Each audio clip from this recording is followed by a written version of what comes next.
then he went up, and then finally, when he knew that the lion was very close, and then he lifted up the head. And as soon as he lifted up the head, the head on his walking stick, the lion growled and jumped. When he jumped, it was just on the stick, and the lion fell over and tumbled and hit the road down below. The lion died. Grandpa stood up and said,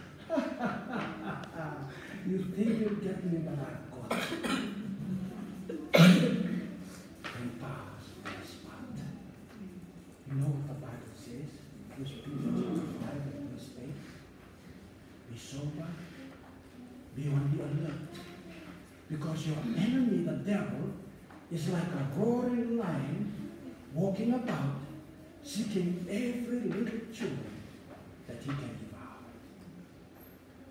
The devil is like a lion. He'll try and get you. But as long as you put your trust in the Lord Jesus, he will not be able to get you. God bless you.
Test 1, 2, 1, 2.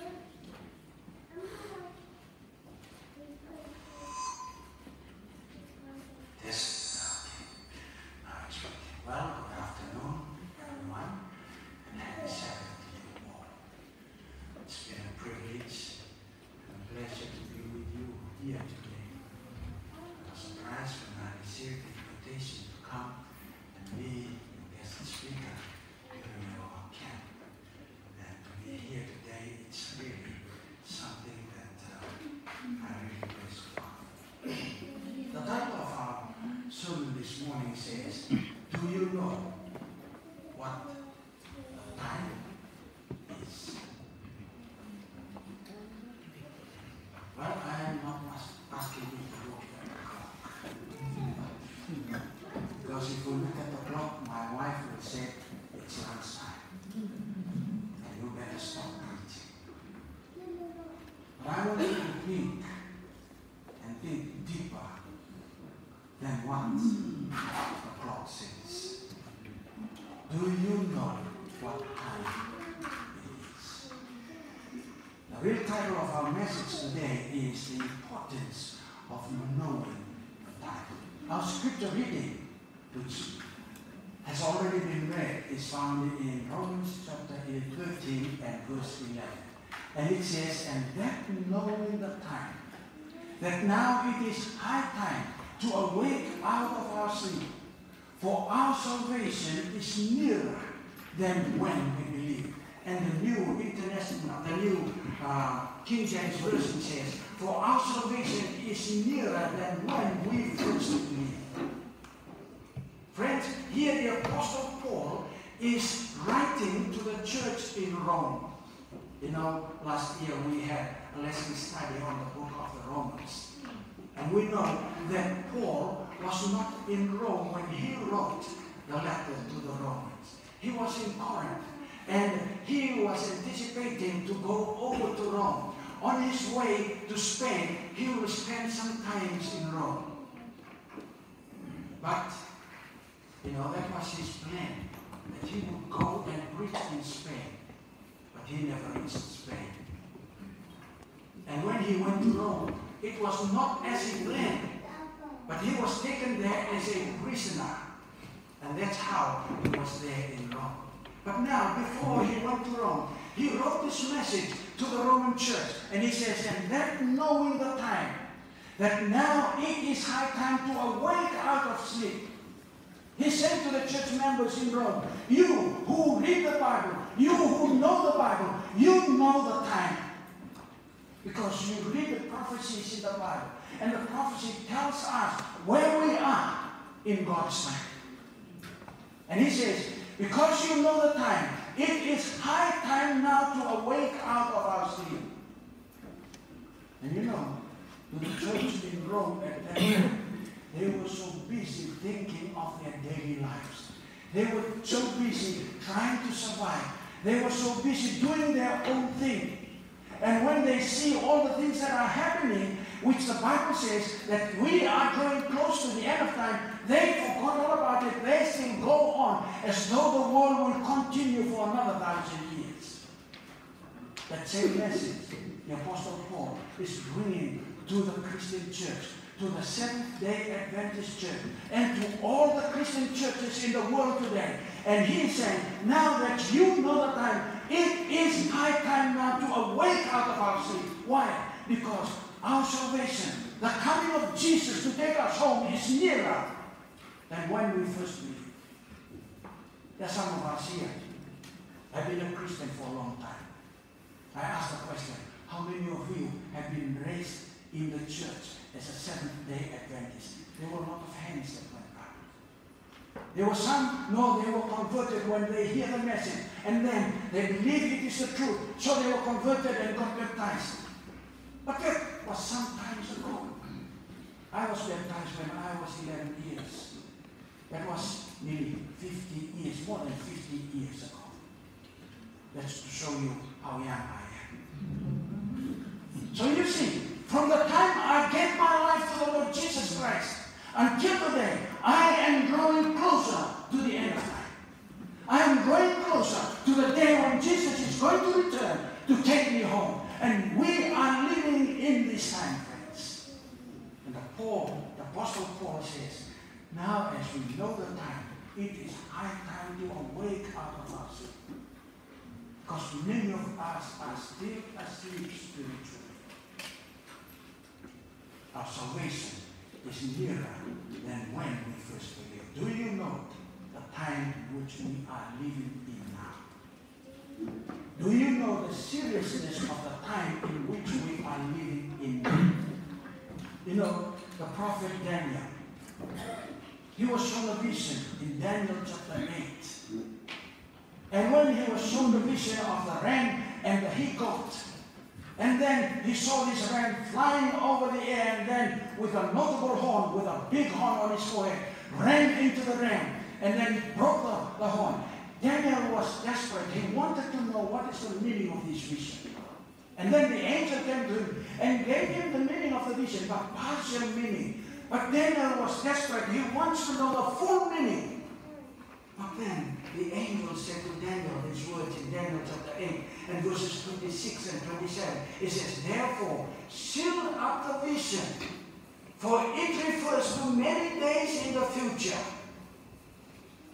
Daniel, this vision is not for you to know the full meaning. This vision is to be known some days further ahead in the future. It is not for you to know. Seal up the vision. Because this vision here refers to many days in the future. And Daniel says, and I, Daniel, fainted and was sick for days. You see, he was desperate. He wanted to know the full meaning of the vision. But it was not given to him. And he said, because of that, I felt sick and I was lying in bed for many days. Daniel was committed to the word of God. Daniel wanted to know because he knew that God had given him this vision. And again, in Daniel chapter 12 and verse 4, there from chapter 9, he was given again another vision, the vision of the 2,300 days. And then it was explained to Daniel, but then it was not explained fully. And Daniel wanted to know the meaning of this vision, how it applies to his life in that day. But then the angel said to him, but thou, O Daniel, shut up the words and seal the book, even to the time of the end. Daniel, this vision is not for you to know. This vision will be known in the time of the end. So it's going to be in the future. It's not for you to know it now. So when is this time of the end? Well, the angel told Daniel the time of the end, when the vision is going to be known. He went on and he says, many shall run to and fro, and knowledge shall be increased. The time when this vision is going to be revealed fully is when the time people will be running to and fro, and knowledge will be increased. Are we living in that time now? Oh yes. We say yes. We see people are running to and fro. Technology has taken control. Now the airplanes are flying from one side of the world to the other side in just a matter of a few hours. We flew in from Auckland to Sydney. It took us 3.5 hours. And then we flew in from Sydney. We landed in Singapore, and it took us 12.5 hours. Telling my wife was sitting, he was turning this way, and she was turning this way. And he said, my tailbone is sore. Sitting for 12 hours. And then I said, well, don't worry, it will be another 12 hours. He said, really? I said, yeah, really. So we flew again from Singapore to here. It took us about 11.5 hours. And I tell you, about 26 hours flying on the plane, I was enjoying my time, you know, because I was not too heavy, so my tailbone was And friends, you know, this is what is happening. You know, but one time when I went on a Bible land tour, on a world tour, I left Sydney at 9 o'clock in the morning. I had breakfast in Sydney. We had lunch in Singapore. We had dinner here in Heathrow Airport. And at 9 o'clock at night, he went to bed out there in Istanbul, in Turkey. In one day. Oh yes, people are traveling fast today. And we say, this is the fulfillment of this prophecy. People are running to and fro, and knowledge will be increased. The knowledge today, oh I tell you, technology today, this little gadget of mine here, every 2 years it's out of date. And my computer, you see, this is my second computer, the Apple computer. And some people say, Pastor, you're very rich, man. That computer is very expensive. I said, yes, it's very expensive. You're very rich, you can afford 2 Apple computers. I said, no, it's the church that's buying it for me because of my work as a preacher. I can afford this. And you see, this computer here is only 2 years, and when I'm having some difficulties with it, you know what they tell me? How long have you got that computer? 4 years. Oh, it's out of date. Throw it away. Get another new one. And I tell you, technology today is really something. Even my friend in Fiji, one Indian man who owns a printing press, printing shop, he disappeared from Fiji for about 6 months. This was back how many years ago. And then after 6 months, he appeared again. And I said to him, hey, brother Diwan, where have you been these 6 months? Oh, brother, I got sick. And where did you go? I went to England for operation. I said, what operation? He said, open heart surgery. I said, wow. Back then they didn't do it in New Zealand and not in Australia. They all had to come to England. And he came. And I said, what did they do? You know what the doctor told me? Open his shirt and he showed me the scar. You have to cut his face open, right down here, lift up his rib cage, and then you pull out the heart, because the heart, the valves of the heart were leaking. And they said they cut off the arteries and the vein from my heart, and then they joined it onto the machine, and the machine was pumping my blood while they take my heart and put it on the table and they cut it, open it, and then they cut off the valve that is leaking and put in the plastic bag. And after that, they sew it up again, and then they got the electric current, they put it on in the heart jump and then start pumping. And they said, okay, it's working. And so they put it back again, joined everything. Then after 6 months, he came back to Fiji. I said, wow, what about those doctors? He must be very clever. You know what he says? Brother, those doctors, next to God, man, next to God. Yes, people today are so smart, they are very clever. And this is what the prophet is saying. Many shall run to and fro, and knowledge will be increased. That is the time when this prophecy is going to be known in full. But listen to what this translation of the Bible, the Amplified Bible, how it puts it. This is what it says. But thou, O Daniel, shut up the word and seal the book, even to the time of the end. When he said, then many shall run to and fro and search anxiously through the books, and knowledge of God's purposes as revealed by his prophet shall be revealed and become great. It is not referring to the travel today. People are running to and fro, but people will be running to and fro, trying to understand what the prophecy is talking about. They will be in search of the Bible. They will try and understand what the Bible is talking about. And then God will give them the wisdom to know the meaning of the prophecy. And that is what it is talking about. Many will run to and fro, and knowledge will be increased. Oh yes. But the Bible tells us that during that time, when people were searching for the truth, during the Dark Ages, the Bibles were collected and they were burned. During the time of the French Revolution, all the Bibles were collected and then they were burned. And in Rome, the priests are the only one are allowed to have a Bible. All the Christians, no one is allowed to have a Bible.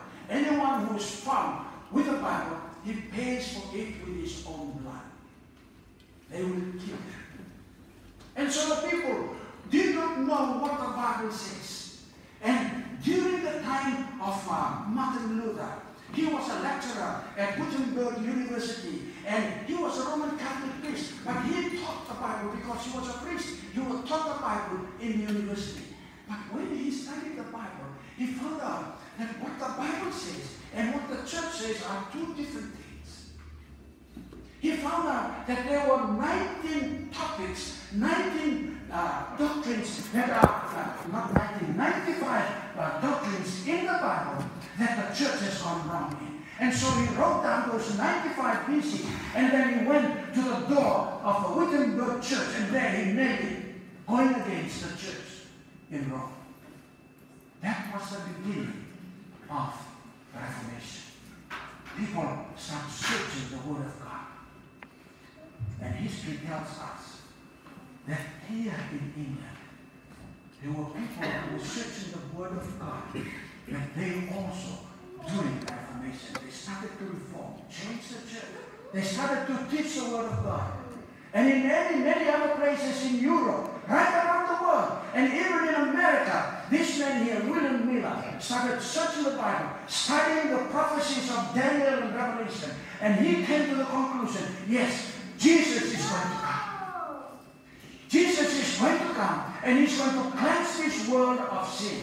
He studied the prophecy of Daniel chapter 9, talking about the 2,300-day prophecy. And he worked out very carefully that the 2,300-day prophecy will come to an end in 1843 or 1844. Back in 1818, William Miller already knew this. He studied his Bible. He knew that the cleansing of the century will come in between 1843 and 1844. But he was reluctant to preach this message. He said, the cleansing of the century is when Jesus is going to return to this earth to cleanse it of all the sin.